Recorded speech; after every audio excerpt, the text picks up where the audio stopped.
Hello friends, मेरे DK palmistry channel में आपका स्वागत है। आज मैं आपको हस्तरेखा से यह जानकारी दूंगा कि क्या कर्ज लेना उचित रहेगा या नहीं रहेगा, क्या मैं कर्ज ले सकता हूं या और कर्जा कब चुकेगा। तो फ्रेंड्स, इस बारे में मैं आपको संक्षिप्त में बताता हूं कि कर्ज कभी भी अगर आप लेते हैं तो जिस कार्य के लिए आपने कर्ज लिया है उसी कार्य में उस पैसे का उपयोग होना चाहिए। अगर आपने किसी वाहन को खरीदने के लिए बैंक से कर्ज लिया है तो उसका उपयोग वाहन खरीदने में ही करना चाहिए। इसके अतिरिक्त फ्रेंड्स, अगर आपने मकान बनाने के लिए या प्लॉट खरीदने के लिए बैंक से कुछ कर्जा लिया है तो वह कर्जा उसी कार्य में लगाना चाहिए। अन्यथा होता यह है फ्रेंड्स कि अगर वो कर्जा आप अगर अपने ऐश और अनावश्यक कार्यों में अगर वो पैसा खर्च कर देंगे तो ये कर्जा काफ़ी नुकसानदायक होता है फ्रेंड्स। तो अब मैं हथेली पर आपको समझाता हूँ। हथेली का आप पूरा चित्र देख रहे हैं फ्रेंड्स, मैंने एक बार ड्रॉ करके रखा है। अगर आपको ऐसे जातक जिनको कर्जा कब लेना चाहिए, अगर वो अपना बिजनेस करना चाहते हैं, तो अगर ऐसे जातक जिनकी आप यहाँ देखें फ्रेंड्स, जिनकी भाग्य रेखा बिल्कुल स्ट्रेट चल रही है, सीधी भाग्य रेखा है, ऐसे अगर हथेली में सीधी भाग्य रेखा है तो ये काफ़ी फायदेमंद है। और ये आपकी हृदय रेखा है फ्रेंड्स, और ये जीवन रेखा है। अगर जीवन रेखा बहुत गोलाई और घुमावदार है, जिस तरह मैंने बनाया है, काफ़ी गोलाई लिए है और घुमावदार है, और इस पर आपके कोई भी कट का निशान नहीं है, किसी भी तरह के दाग धब्बे नहीं है, तो ऐसी जीवन रेखा भी उन्नत जीवन रेखा कही जाती है फ्रेंड्स। और हाथ गुलाबी कलर लिए हुए हो तो ये काफ़ी फायदेमंद है। इसके अतिरिक्त फ्रेंड्स, ये है मस्तिष्क रेखा। अब आप फ्रेंड्स, आपको मैंने तीनों रेखाओं के बारे में जानकारी दी। अगर आपके हथेली में अगर ये बुध पर्वत जो है, इस बुध पर्वत पर 1, 2 और 2 या 3 लाइनें हैं तो ये बिजनेस के लिए काफ़ी फायदेमंद है। और ऐसे जातक अगर अपना खुद का बिजनेस लगाने के लिए कर्जा लेते हैं तो उन्हें वह कर्जा फायदेमंद साबित होगा। ये एक पॉइंट से अपन देख रहे हैं। सेकंड पॉइंट ये है फ्रेंड्स, अगर ये बुध की रेखा आपकी स्ट्रेट जा रही है, स्ट्रेट अगर बुध की रेखा है तो भी ऐसे जातकों को बिजनेस में धन लगाने में फ़ायदा होगा, चाहे वो कम पैसे लगाए या अधिक पैसे लगाए। तो ये सब देखकर ही आपको इन्वेस्टमेंट करना चाहिए और कर्ज लेना चाहिए। इसके अतिरिक्त फ्रेंड्स, मैं एक और पॉइंट बताता हूँ कि आपके लिए कनिष्का उंगली है। हर उंगली के 3 पोर होते हैं, प्रथम पोर, सेकंड पोर और थर्ड। 3 तरह के पोर होते हैं। इसमें भी फर्स्ट, सेकंड और थर्ड। फर्स्ट पोर ये पहला वाला, सेकंड पोर ये वाला और थर्ड पोर ये वाला। हर उंगली में 3 पोर अवश्य होते हैं फ्रेंड्स। अगर बुध की उंगली पर 2 या 3 या अधिक 4 रेखाएं हैं तो काफ़ी पॉजिटिव साइन है। और इसके अतिरिक्त फ्रेंड्स, अगर आपकी हथेली में ये जो प्रथम पोर है, सेकंड पोर है और थर्ड वाला जो ब्लॉक है, ये थर्ड वाले ब्लॉक से अगर प्रथम ब्लॉक अगर बड़ा है, प्रथम पोर अगर बड़ा है, इस वाले घर से ये बड़ा है, ये फर्स्ट वाला बड़ा है, तो आपका कर्ज लेने में कोई दिक्कत नहीं है। आने वाले समय में कर्जा भी उतर जाएगा आराम से। इसके अतिरिक्त फ्रेंड्स, अगर ये कनिष्का उंगली आपकी इस वाले पॉइंट से अगर बड़ी है तो इसका मतलब आप में बोलने की कला में आप माहिर हैं, बिजनेस में आपकी तर्क शक्ति अच्छी है और लॉजिक पावर। और इसके अतिरिक्त फ्रेंड्स, आप है ना हर चीज़ को लिख के रखते हैं और अपना कार्य करते हैं। याददाश्त शक्ति भी आपकी अच्छी रहती है। इस प्रकार मैंने फ्रेंड्स आपको बताया है, इस वाले घर से अगर ये वाला घर बड़ा है तो आपको कर्जा लेके चुकाने में कोई दिक्कत नहीं रहेगी। इसके अतिरिक्त फ्रेंड्स, अगर आपकी ये सूर्य रेखा अगर स्ट्रेट है तो ऐसे जातक का भी समाज में और मान सम्मान प्रतिष्ठा में वृद्धि होती है। ये भी काफ़ी अच्छा संकेत है अगर सीधी स्ट्रेट अगर सूर्य रेखा है। इसके अतिरिक्त फ्रेंड्स, अगर आपके हथेली में ये मस्तिष्क रेखा से 1 या 2 रेखाएं ऐसे स्ट्रेट ऊपर की ओर जाती है, गुरु पर्वत की ओर, तो ये भी काफ़ी अच्छा संकेत है।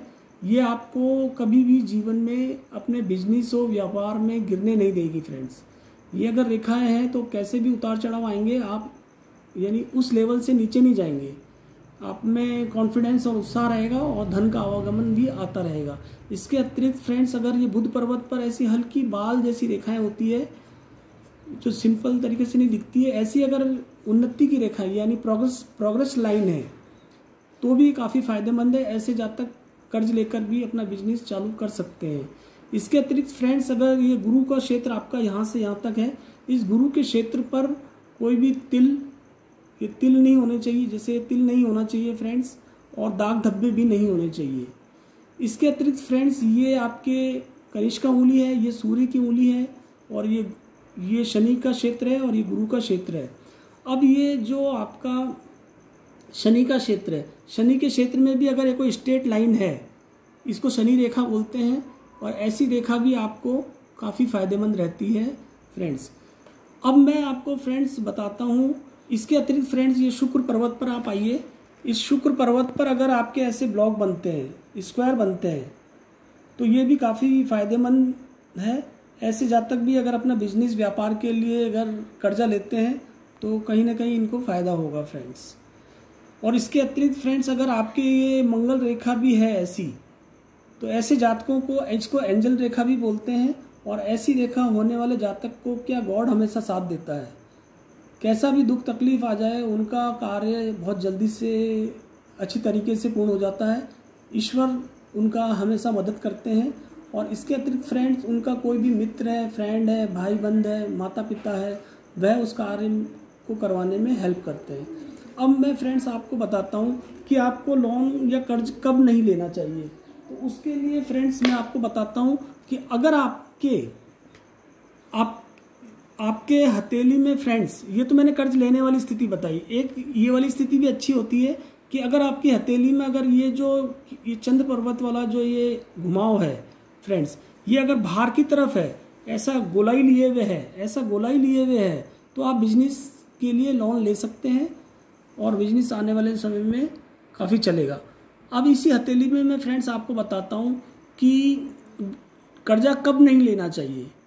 तो उसके लिए फ्रेंड्स मैं आपको बताता हूँ कि अगर ये सूर्य रेखा आपकी ये है, इस सूर्य रेखा ने आपको यश दिया, मान दिया, सम्मान दिया, काफ़ी आप आगे बढ़ रहे हैं लाइफ में। लेकिन अगर ये सूर्य रेखा पे कैसा भी कोई रेखा ने काटा, तो यह अगर जिस समय ये रेखा ने काटा उस समय अगर आप कर्जा ले रहे हैं तो यह उचित नहीं है फ्रेंड्स। इस समय आप अनावश्यक रूप से कोई भी कर्ज की स्थिति में ना फंसे। और इसके अतिरिक्त फ्रेंड्स, अगर ये सूर्य रेखा भी दो मुही हो जाती है, नीचे से हो जाए चाहे ऊपर से हो जाए, तो ये भी फायदेमंद नहीं है फ्रेंड्स। हाँ, अगर पूरी त्रिकोण बन जाती है, त्रिभुजाकार बन जाती है, वो रेखा काफ़ी फायदेमंद होती है और काफ़ी अच्छा फ़ायदा देती है। लेकिन दो मुही रेखा अच्छा फ़ायदा नहीं देती है। इसी प्रकार फ्रेंड्स, अगर ये जो शनि रेखा है, शनि रेखा आप देख रहे हैं ये वाली है, शनि रेखा है, इस शनि रेखा पर ऐसा कट लग जाता है तो भी ये उचित नहीं है फ्रेंड्स। इसके अतिरिक्त यहाँ अगर ब्लॉक बन जाए, ऐसा चौकोर टाइप ये शनि रेखा के ऊपर ऐसे ब्लॉक बन जाता है, तो ये भी कर्ज में फंसाती है और परेशान करती है ये रेखाएं भी। इसके अतिरिक्त फ्रेंड्स, अगर ये भाग्य रेखा, अगर आप जब भी आप बिजनेस या व्यापार के लिए कोई ऋण लेना चाह रहे हैं, लोन या कर्जा लेना चाह रहे हैं, उस समय आप देखें कि आपके भाग्य रेखा कहीं लहरदार तो नहीं चल रही है ऐसी। अगर ऐसी लहरदार भाग्य रेखा चल रही है तो आप कर्ज ना लें फ्रेंड्स। अगर लेते हैं तो उसी बिजनेस में पैसा लगाएं जिस बिजनेस के नाम पर आप ले रहे हैं, और बहुत ही सावधानी से अपना कार्य को आगे बढ़ाएं धीरे धीरे। और इस प्रकार फ्रेंड्स, एक नेक्स्ट पॉइंट है फ्रेंड्स कि अगर ये जो बुध की रेखा जो मैंने बताई थी, यहाँ से यहाँ तक चली थी, काफ़ी फायदेमंद थी। इस समय आप जैसे आप कोई बिजनेस का लोन ले रहे थे, बढ़िया है। लेकिन यही बुध की रेखा अगर मान लो टूट कर आगे बढ़ रही है, या मैंने गैप दिखा दिया, अगर ऐसी रेखा आ गई है, तो इस समय आपको कर्ज नहीं लेना है फ्रेंड्स, क्योंकि ये बुध रेखा में ब्रेक आने का मतलब है आपके बिजनेस में भी ब्रेक लग सकता है। इसके अतिरिक्त फ्रेंड्स, अगर शुक्र क्षेत्र, ये शुक्र का क्षेत्र है फ्रेंड्स, इस शुक्र क्षेत्र से कोई रेखा निकलकर ये नीचे केतु की तरफ अगर मान लो जाती है, या चंद्र क्षेत्र की तरफ भी दो मुही रेखाएं बनती है, तो ऐसे में भी कर्ज लेना हानिकारक रहता है फ्रेंड्स। और इसके अतिरिक्त फ्रेंड्स, अगर आपकी ये जीवन रेखा कम घेराव लिए हुए है, तो ऐसी स्थिति में भी कर्ज लेकर किसी कार्य को करना बहुत ही सोच समझ कर करना चाहिए फ्रेंड्स। और इसी जीवन रेखा पर अगर मान लो बहुत जैसे ये सूजन आ जाए या मोटी हो जाए कहीं पर पर्टिकुलर स्थान पर, तो उस काल समय पीरियड पर आपको काफ़ी आर्थिक परेशानियों का सामना करना पड़ सकता है फ्रेंड्स। इसके अतिरिक्त फ्रेंड्स, अगर आपको कर्जा कब नहीं लेना चाहिए, जब अगर ये आपका जो शुक्र पर्वत पर पहले जाली थी तो फायदेमंद थी, लेकिन जब ये जाली अगर मान लो खुल जाती है, ऐसी जाली बन जाती है ओपन वाली, तब आपको कर्जा नहीं लेना है ऐसी स्थिति में, वरना होगा ये कि आप बहुत ज़्यादा कर्जदार हो जाएंगे। तो ऐसी अगर ओपन जाली बनती है तो कर्ज नहीं लेना है फ्रेंड्स। अगर शुक्र क्षेत्र पर आपके तिल है तो ये भी काफ़ी अच्छा नहीं माना गया है फ्रेंड्स।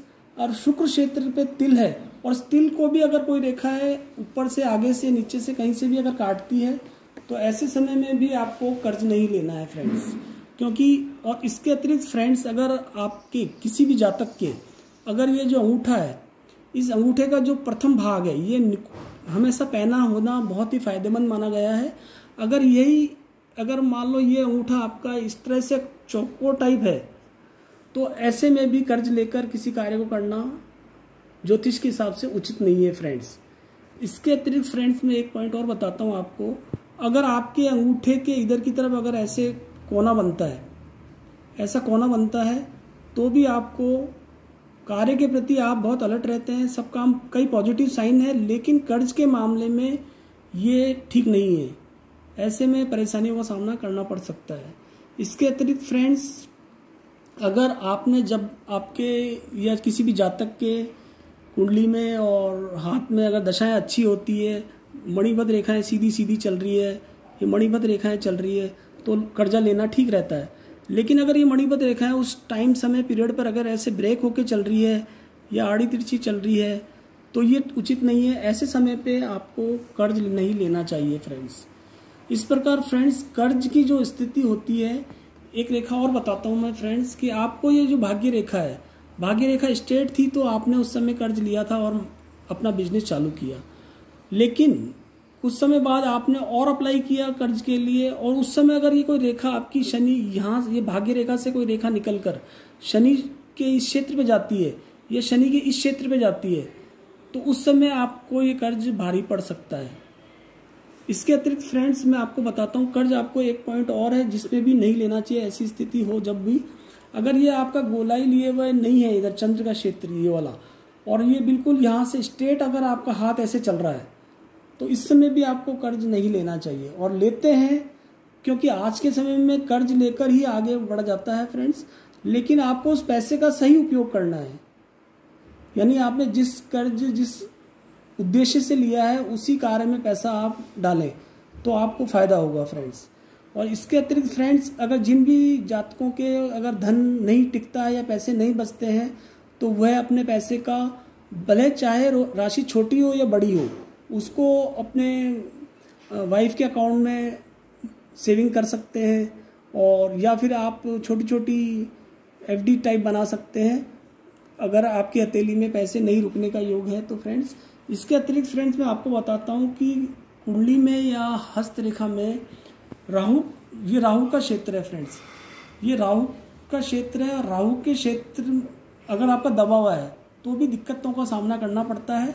इसके अतिरिक्त फ्रेंड्स, अगर ये जीवन रेखा के इधर अगर ये मंगल रेखाएं हैं या राहु रेखाएं हैं तो उस टाइम पीरियड पर भी आपको कर्ज नहीं लेना चाहिए।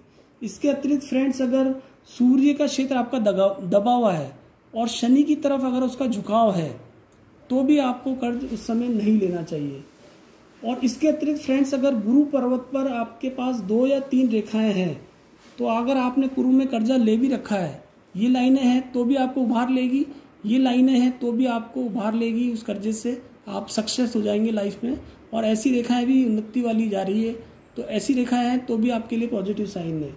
इसके अतिरिक्त फ्रेंड्स, राहु के खराब होता है और गुरु भी आपका अस्त हो, ये दबा हुआ हो, और कुंडली में अगर 6, 8, 12वें स्थान पर अगर खराब स्थिति है तो राहु जो होता है फ्रेंड्स ये कर्ज में डालता है। और इस प्रकार अगर आपकी कुंडली में भी 2 नंबर घर और 6 नंबर घर और 9 और 11 और 12वां नंबर घर अगर पीड़ित होता है तो आदमी कर्जदार बनता है। और इन ग्रहों में अगर स्थिति अच्छी होती है तो वह कर्ज से उभर भी जाता है और जीवन में सक्सेस हासिल करता है। इसके अतिरिक्त फ्रेंड्स मैं आपको एक पॉइंट और बताता हूँ कि शनि उन्नत होता है शनि अगर उन्नत है तो आप काफ़ी सफल होंगे लाइफ में। और इस प्रकार फ्रेंड्स मेरी ये वीडियो कैसी बनी आप मुझे कमेंट्स में बताना। थैंक यू फ्रेंड्स, ये वीडियो कैसी बनी आप मुझे अवश्य बताना और इस वीडियो को लाइक करना और शेयर करना और सब्सक्राइब करना। Thanks friend.